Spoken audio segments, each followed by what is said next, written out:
Ok, on va arriver sur le quatrième jeu. En quatrième jeu, j'ai choisi Warhammer 40 000 Gladius Relics of War. Sorti en 2018, c'est le tout premier 4X pur dans l'univers de Warhammer 40 000. Mais attention, on n'est pas sur une civilisation en armure énergétique. Ici, pas de négociation, pas de traité. La seule issue, c'est la conquête totale.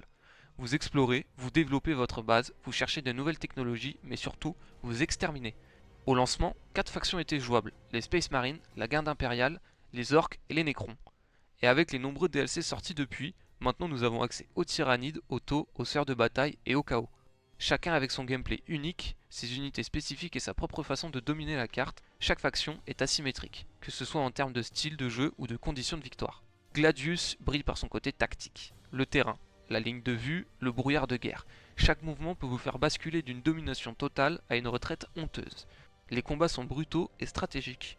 En plus du gameplay pur, le jeu intègre des événements narratifs qui viennent pimenter la partie. Corruption, rituels, fouilles archéothèques, bref, des choix moraux dans un univers sans morale.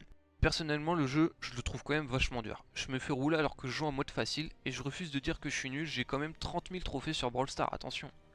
Bon, même si graphiquement, il casse pas trois pattes à un squig, l'ambiance est bien réussie. Les musiques sont cool, les bruitages de guerre, les voix off en VO qui hurlent des citations impériales ou orques, ça a de la gueule.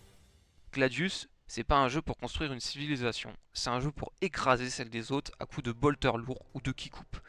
Petit hic selon moi. Je trouve pas ça logique que les monstres neutres ne s'attaquent pas entre eux. Ça m'a fait bizarre de voir des cultistes du chaos faire des attaques coordonnées avec des frelons vespides. Enfin bref. Le nom du jeu vient de Gladius Prime, la planète où se déroule toute l'action, une colonie impériale, tout ce qu'il y a de plus classique, sauf qu'en creusant un peu trop profond, l'Imperium a réveillé d'anciens secrets Nécrons.